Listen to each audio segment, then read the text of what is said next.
The morning of 10,000 scents. You wake to a breeze laced with plum blossom and something else. Something warm and oddly grounding. Maybe sandalwood. Or perhaps a whisper of fermented rice water and pine bark. It's hard to tell. The scent is complex, layered, like silk robes folded over time. You are not in your own bed, nor your own century.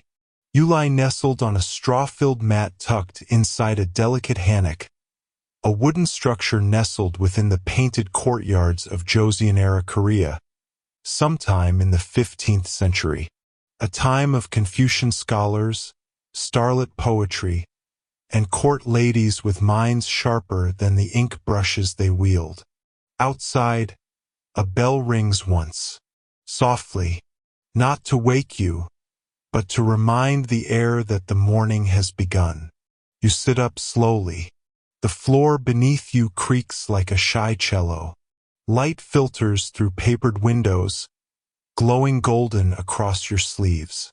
It smells divine in here, like someone's been boiling citrus peels and rosemary before dawn.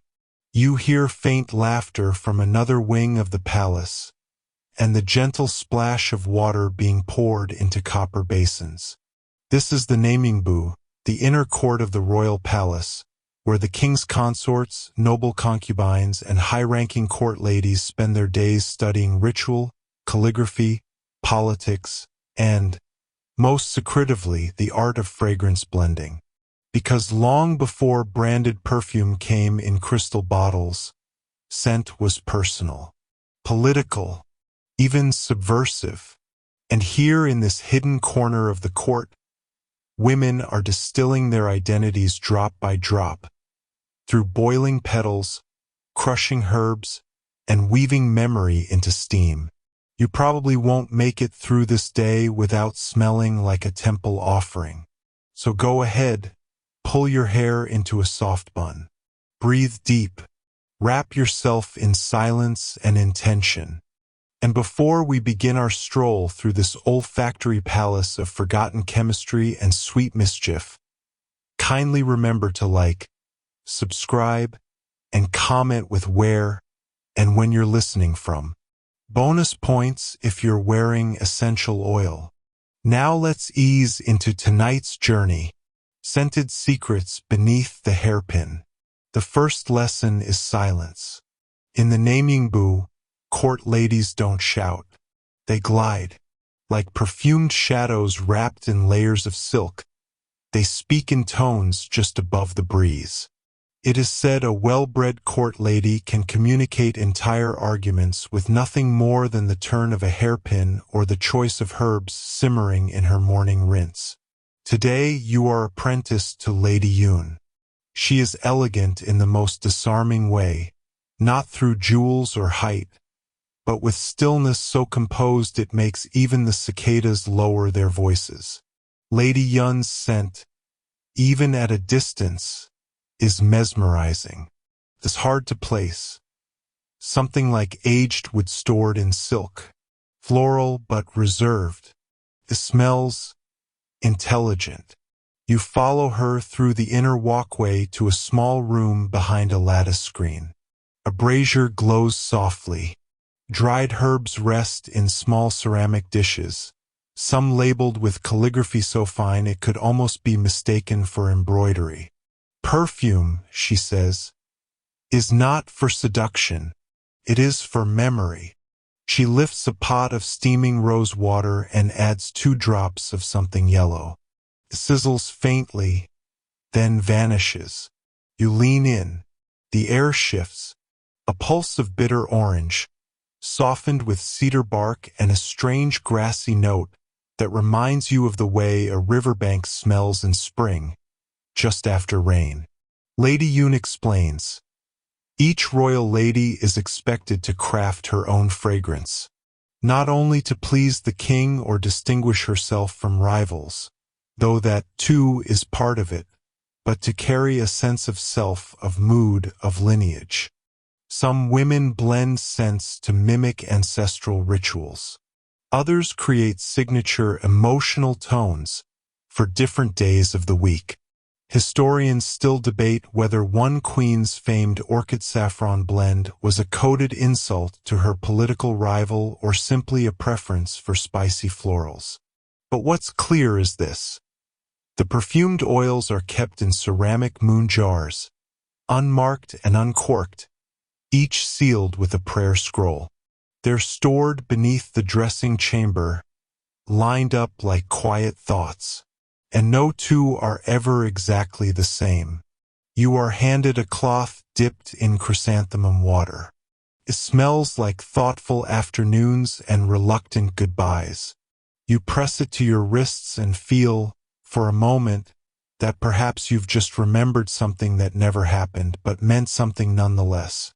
Later, over barley tea, Lady Yoon says, "A man's name is carried by records. A woman's memory is carried by fragrance. We write ourselves in air." You nod. Outside, the wind carries a trail of something warm and green, and for a brief moment, you swear you smell a smile. The peach pit underground. The fragrance workshop, it turns out, has a secret basement. It's not sinister. Nothing in this world is, really, except maybe court politics and overly starched collars. But it is deliciously hidden, tucked behind a wall panel shaped like a folded fan. You find it when one of the younger court ladies, Miwa, giggles and presses the corner just right. A latch clicks, and down you go. The steps are stone, smooth from generations of cautious feet. At the base, a round room with curved shelves greets you. The air smells of peach pits, pine smoke, and something faintly medicinal, like crushed mugwort stirred into honey. This is where the experiments happen. It's called the Hyang or scent room, and it's not on any official map. Lady Yoon explains it softly as she crushes lotus seeds with a worn pestle. Above we perform, below we study. The Hyang is the court's aromatic archive, where failed blends are tested, revived, or reimagined, where old queen's recipes are kept wrapped in silk, where dried scrolls record scent combinations that once pleased emperors, soothed fevers, or distracted spies. Historians still debate the origin of one peculiar recipe labeled simply, "for forgetting." It contains roasted persimmon peel, wine lees, and powdered pearl. Some say it was a sleep aid. Others say it was used before difficult goodbyes. You're allowed to help today. Your hands are guided over ingredients that sound like poetry. Angelica root, plum resin, dried tangerine peel, camellia oil, wild ginger, and a dash of charred cinnamon bark. The scent you create smells like a conversation you didn't finish but still remember fondly. It will never be made again. Miwa labels the vial with a ribbon, not a name. "It's for the heir to decide who it belongs to," she says with a shrug. And somewhere, behind a shelf, you find a faded box filled with tiny sachets shaped like rabbits. Scented charms once gifted between court ladies. Not for love, not for rivalry. Just small soft tokens of shared breath and borrowed time. You place one in your sleeve, not to keep it, just to remember it was real. Steam, secrets, and the queen's elbow pillow. The palace bathhouse smells like rosemary and restrained drama. This morning, you're not in the Hyang or a tea house or even the courtyard garden with the suspiciously judgmental koi fish. No, today, your duties have led you to the queen's bathing chambers, where fragrance becomes not a potion, but a performance. Here, scents aren't just inhaled. They're applied, infused, whispered into the folds of linen, and steamed into skin. Lady Yoon is already there, sleeves pinned up, gently stirring a wide brass bowl filled with warm rice water and floating petals. You take your place beside her, tasked with folding the queen's elbow pillow, a small, embroidered crescent filled with crushed cottonwood bark and dried yuzu peel. It smells clean and oddly forgiving. The queen will never ask what's in it. She'll simply rest her arm upon it while attendants comb her hair and pour warmed citrus water down her back in meditative spirals. This, Lady Yoon says, is the most delicate work. Not scenting for attention, but for presence, for softness, for how the body remembers without knowing why. You assist with the steam blend, a careful boil of fermented barley, pear skins, a few drops of pine sap, and the bruised petals of 3 roses that were deliberately kept in the shade. The shaded ones smell slightly more mysterious, or so the records claim. As the queen enters, robed and unreadable, no one speaks. The steam rises. It is scented, yes, but also ceremonial, like memory fog wearing perfume. You hold a bundle of herbs over the brazier. A moment later, you catch her gaze. It is not unfriendly, just distracted, perhaps, by a sudden thought triggered by a waft of neroli and juniper.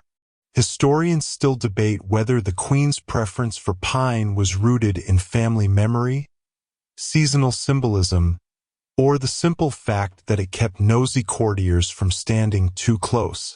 Either way, the elbow pillow becomes a topic of whispered envy. Within days, every lady-in-waiting requests their own subtle citrus support cushion. A quiet trend is born. And as the queen is toweled off with linens that smell faintly of green tea and flattery, you are quietly dismissed with a nod. You float back to the Hyang carrying an empty bowl and the heavy scent of steam-steeped secrets in your hair. Nothing monumental happened. And yet, somehow, you feel like you've learned something important about how silence itself can be perfumed.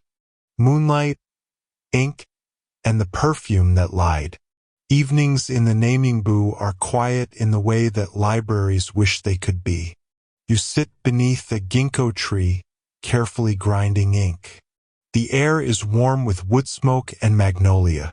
Somewhere nearby, someone is plucking at a geogeum, a soft, wistful sound that seems to be humming in sync with your pulse. Tonight, Lady Yoon is writing. Not letters, not poems, recipes. She leans over her lacquered desk, sleeves drawn back, as she carefully inks lines into a long silk scroll, formulas for fragrances that never quite happened. You must document even your failures, she murmurs, because even mistakes carry stories. You glance over her shoulder. One entry reads, Yuja rind plus oak moss plus lily root equals smelled like a polite apology. Rejected by Minister E. Possibly cursed. Another says simply, peach plus pine equals 2 forward. Pretended it was the chambermaid's. You laugh. She doesn't, but the corners of her mouth twitch. This is the side of perfumery the scholars rarely record. The social chess. The scented strategy. How a woman might release just one thread of orange blossom into her robes to appear approachable but guarded, or apply honeyed myrrh behind her ears before a diplomatic visit to the crown princess, who notoriously hated bitter scents.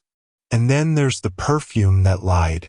Historians still debate the origin of Night Window Blend, a scent so popular during King Song's reign that it was said to make the wearer seem more honest and well-read. Some claim it contained dried chestnut skin and wild ginger steeped in midnight dew. Others suspect it was a placebo. You ask Lady Yoon about it. She smiles vaguely and dips her brush in ink. A lie that makes someone kinder is still a gift. Later, You're asked to store 3 new vials. You open one. It smells like a memory of someone you've never met, standing at the edge of a garden just after sunset. You seal it gently. No label, just a ribbon tied in gold thread. In the quiet, a cicada chirps once, then goes silent, perhaps overwhelmed by the fragrance of unfinished stories. The scandal of the scented fan. There's a stir in the palace today. Not an official decree. Not a royal birth. No rebellion, thankfully. Just a scented fan. And that's apparently enough to throw the entire inner court into an aromatic tizzy. It begins at breakfast. You're folding sachets near the garden hall when Lady Yoon enters briskly, holding something wrapped in silk. She doesn't speak. She merely places the bundle on the table like it's slightly radioactive and unwraps it with one finger. Inside, a silk fan, painted with orchids, tied with a crimson tassel. And faintly, oh so faintly, it smells like clove, sandalwood, and scandal. "It's her again," she mutters. You don't have to ask who. Everyone knows. Lady Jang. Beautiful, sharp-tongued, and as subtle as a parade of peacocks. She's famous for her elaborate sleeves, her 4-hour bath rituals, and her deeply strategic fragrance work. Apparently, she's crafted a scent that makes the Queen's brother-in-law blush every time she passes. Whether it's desire, guilt, or indigestion, no one's sure. But the fan is her signature weapon. The scent's composition is a mystery. Some say it includes powdered deer antler and fermented apricot pit. Others whisper she once bribed a Shilla monk for the recipe. Historians still debate the ethics of fragrance warfare in Joseon court culture. Some saw it as harmless expression. Others likened it to poison in a pretty bottle. Lady Yoon sighs and hands you the fan. Reverse engineer it. You nearly drop it. Your afternoon is spent sniffing and scribbling, blind testing dried roots and oils. At one point, you're convinced the secret is roasted perilla seed soaked in sake. Then you abandon that theory and try dried pear skin aged in silk. The result? Something close. Not quite scandalous. More like the memory of mischief, wrapped in formal politeness. You name it whispers at the Lotus Gate. Lady Yoon approves. Barely. And later, under moonlight, you catch a whiff of that same scandalous clove lingering on a different fan. This one carried by Miwa. Just borrowing history, she says with a wink. Teacups, taboos, and the smell of blue ink. This morning begins with tea, because naturally most palace intrigue does. You sit cross-legged in the shade of the eastern veranda, holding a delicate porcelain cup that smells faintly of burnt rice and plum blossom. Across from you sits Eun-suk, the palace's official calligraphy instructor and part-time philosophical tornado. She takes her tea with dried chrysanthemum and judgment. Today's lesson? Ink and taboos. True fragrance, she begins, must not speak too loudly. You nod politely. She narrows her eyes. And yet, she adds, the king's mother insists on infusing her ink stones with patchouli. A scandal. Apparently, it's become a minor court issue. The Dowager Queen's calligraphy scrolls have begun to carry an unofficial scent. This wouldn't be a problem, except certain Confucian scholars now claim the fragrance makes her poetry too emotional. Historians still debate whether scented ink influenced political decisions or merely offended a particularly rigid scholar named Huang. Either way, Eun-suk is unimpressed. She opens a wooden box and shows you small lumps of aged blue ink, perfumed, faintly with camphor, citrus, and gardenia root. It smells like secrets written in moonlight. "You'll make your own ink today," she declares. And so, with your sleeves tucked and your pride fragile, you begin grinding charcoal, rose petal ash, and dried mandarin zest into a small stone basin. The scent is smoky, floral, and just a little bit reckless. You write your first line of calligraphy. "It's not poetic," says, rather accidentally. The frog laughs politely at the peach. Still, Unsuk sniffs the ink and nods. Balanced. Just odd enough. Later that evening, you notice that the same scent appears on Lady Yun's personal correspondence. Coincidence? Or is the scent of ink becoming the new signature of silent alliances? You aren't sure, but your sleeves now carry the faint trace of blue ink, tea steam, and a sentence that makes no grammatical sense, but smells beautifully intentional. Ghost flowers and the perfume you can't smell. The garden is quiet today, but it's not the usual kind of quiet. Feels expectant. Like the chrysanthemums are eavesdropping. Like the bamboo is pretending not to hum. You're in the shaded North Court, where few court ladies wander and even fewer stay long. This area is called Muhyang, which translates to scentless. But ironically, it's where the most mysterious ingredients grow. Lady Yun walks ahead, basket in hand, stopping by a low bush with silver-green leaves. She pinches off a single white blossom, presses it gently to your nose, and says, "Tell me what you smell." You inhale. Nothing. "It's working," she says with a rare grin. This is the ghost flower, a plant with no scent until it's boiled with cedar ash under moonlight. Its fragrance, when finally released, is described in ancient records as the memory of a forgotten emotion. Poetic, if vague. Historians still debate whether this elusive bloom was real science or clever mysticism.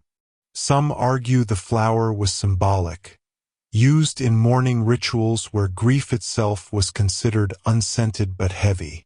Others claim the recipe was lost because someone spilled tea on the scroll. Back in the Hyang you help with the brewing. Takes hours. The result is a vial of water that looks exactly like any other. But when rubbed between your palms, it smells empty. Not unpleasant, just hollow, like a room where someone important once laughed. Miwa, who's been watching from a cushion nearby, calls it the perfume of maybe. You suggest a better name, Shadow Bloom. Later, the ghost flower blend is used in a letter exchange between two high-ranking concubines who haven't spoken in months. Nothing is written, just the scent. Days later, they are seen walking together in the plum orchard. Words weren't needed. Some perfumes, it turns out, say more in silence than ink ever could. The pillow that remembered dreams. Tonight you are in the laundry chamber, not the grand public one, but the private one, tucked behind the queen's wing, where linens are hand-washed in lavender water and gossip simmers more slowly than soup. You're here for a pillow, not just any pillow. A chamak, a dream pillow, embroidered and stuffed not with cotton, but with herbs chosen according to the sleeper's birth star and recent mood swings. Lady Yun hands you a cloth bundle tied with indigo thread. The queen has been restless. You're not to ask questions. You unfold the cloth. Inside, stalks of mugwort, a splash of narrowly oil, slices of dried quince, one pressed daisy, and, most curious of all, a single strand of her own hair, wrapped in golden thread. You blink. Yoon shrugs. For anchoring. Historians still debate whether these personalized dream pillows truly influenced dreams or merely soothed the imagination. Some say the right blend could conjure prophetic visions. Others suspect it simply prevented indigestion. Either way, you're told to revise the mixture. You swap the quince for javanica blossom, a pale flower that smells faintly like chamomile and old poems. You add 5 grains of black rice, charred gently for warmth. Miwa slips in a sliver of cinnamon bark when no one's looking. You press and stitch. When finished, the pillow smells like a conversation between sleep and memory.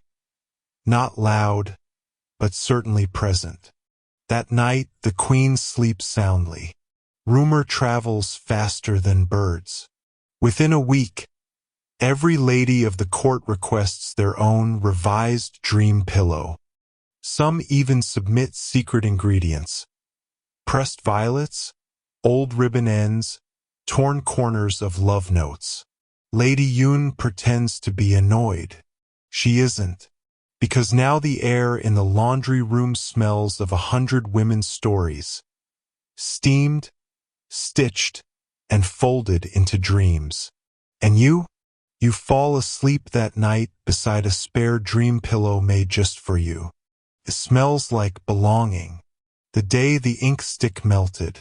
The morning starts warm, then warmer, then melty. The palace is in the midst of one of those rare, sultry stretches where even the koi fish look offended. The stone walkways are hot enough to roast sesame seeds, and someone has quite tragically left a tray of ink sticks too close to the sun. You arrive at the Hyang to find chaos in the softest, slowest sense. A melted ink stick, ruined scrolls, and a box of powdered iris root that has, for reasons unclear, exploded gently across the spice shelf. Lady Yoon is not pleased. She's fanning herself with a paper menu from last week's ceremonial lunch. Today, she says flatly, we are making dry perfumes. Dry perfumes are different. Not oils, not tinctures, but powders, beads, and pastes, fragrances designed for heat, tucked into silk folds or dabbed along the collarbone to release their scent when the body warms. Your task? Blend a calm heat sachet for the queen. Ingredients include ground lotus stamen, powdered sandalwood, dried lime peel, and something called cool pepper, which turns out to be mint that's been smoked over rice straw and stored in bamboo. Historians still debate the recipe of the legendary Snow Inside Silk blend, said to have kept King Yeongjong feeling fresh during his summer coronation. It may have involved fennel seed or finely shaved antler, or perhaps, as one court poet claimed, just powdered dignity. Your blend, on the other hand, smells like a breeze inside a poem. You tie it into a sachet embroidered with cranes.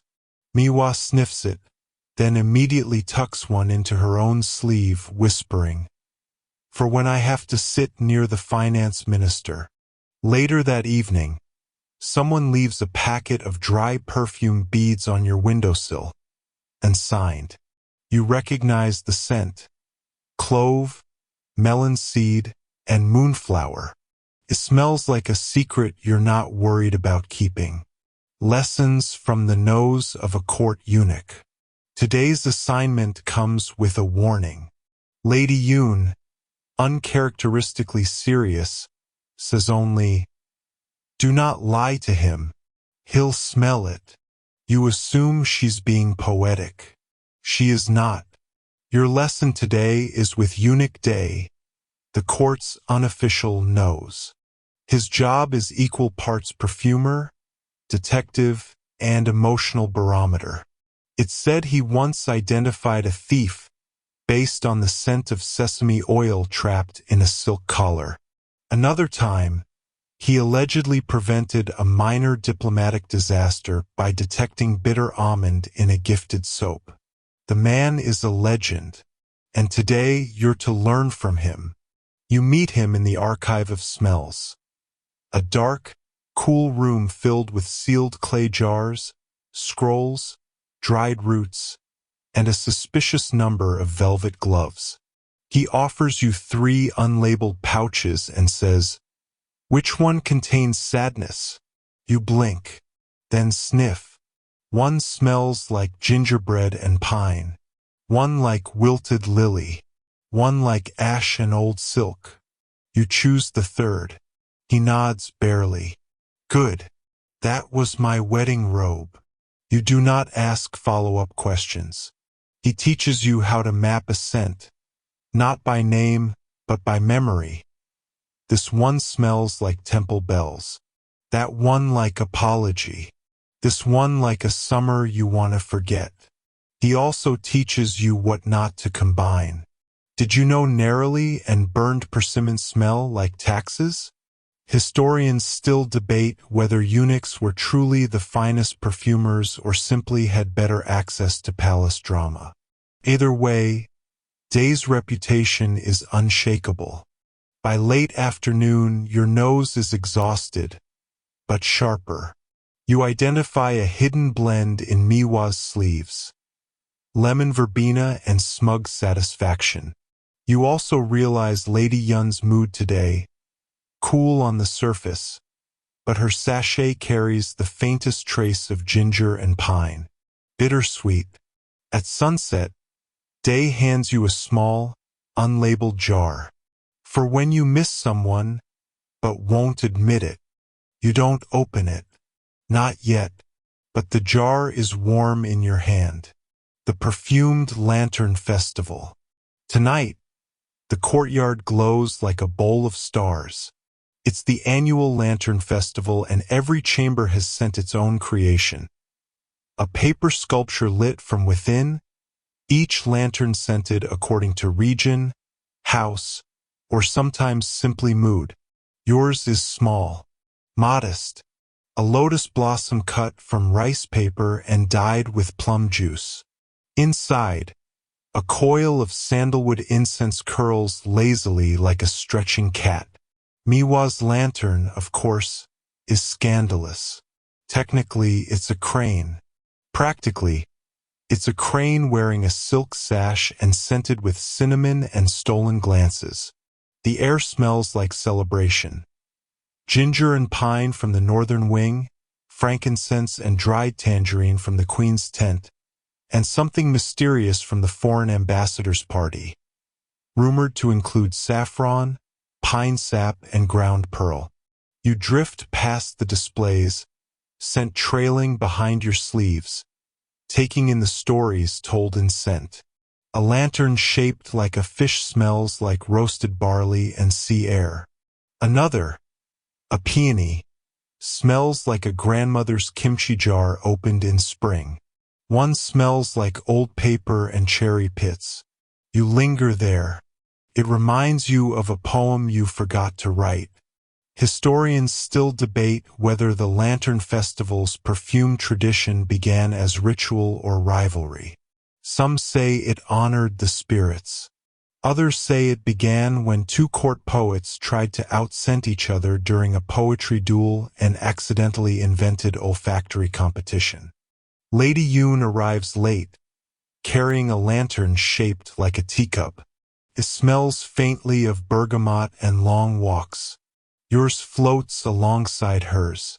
They drift together, lazily orbiting each other in the courtyard breeze. You watch them flicker. For a moment, everything is still. No lessons, no duties, just light, just scent. Just a quiet evening when the palace remembers it is made not just of politics, but poetry. And for once, no one says a word.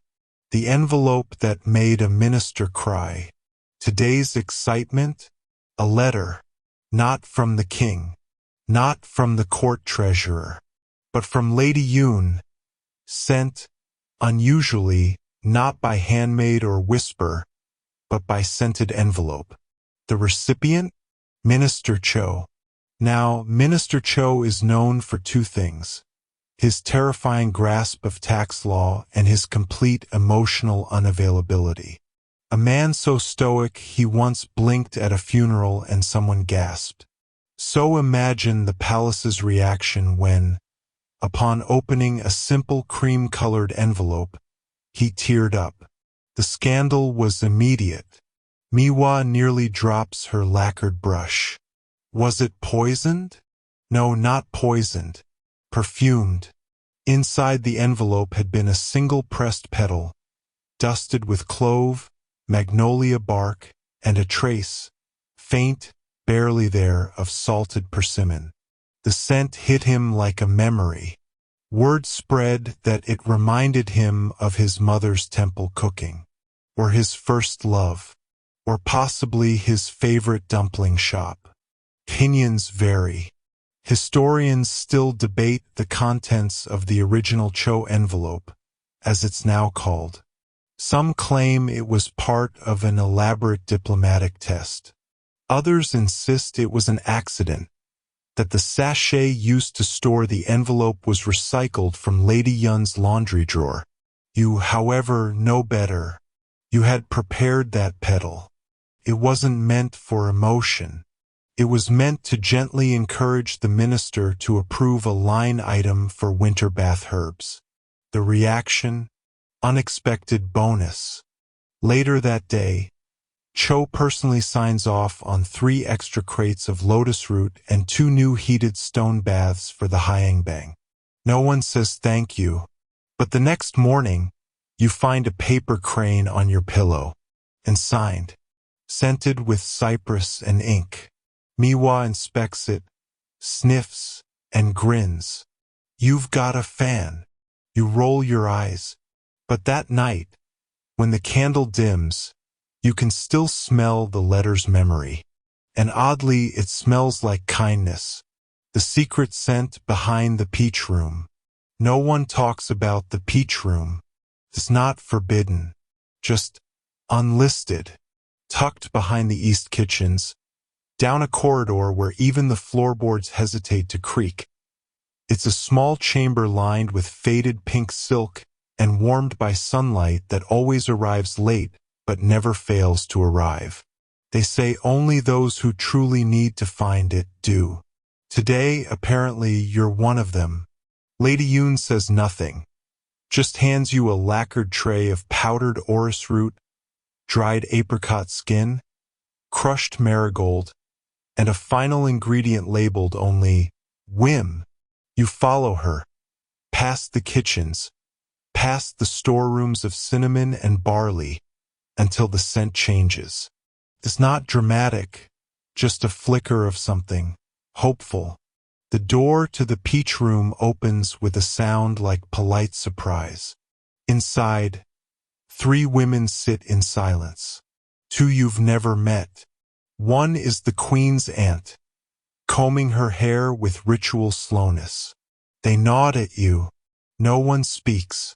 You set down the tray. There is no ceremony. No instruction. Only quiet.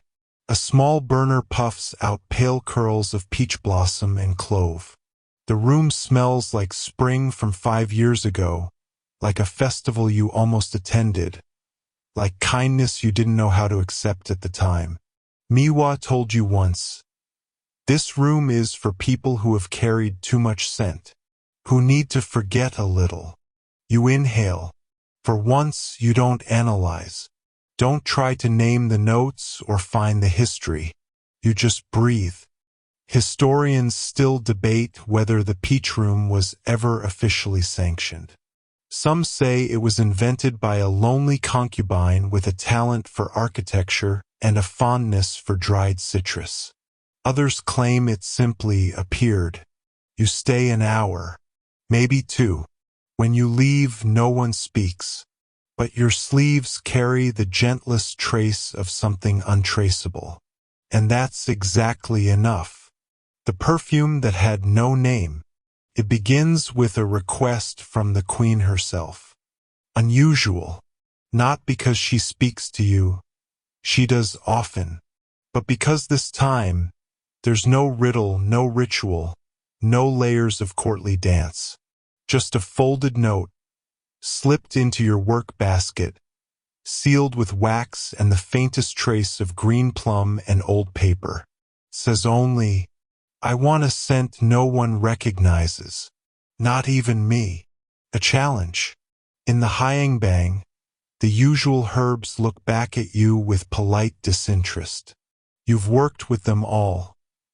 Vetiver, narrowly, sandalwood, angelica root. You've brewed memory and nostalgia, longing and clarity. But this time you're not reaching for a feeling. You're reaching for absence. You begin mixing in silence. You combine dried pear blossom, thin shavings of antique ink stick, smoked fennel, and on a whisper of instinct, a single pressed petal from the ghost flower you once brewed.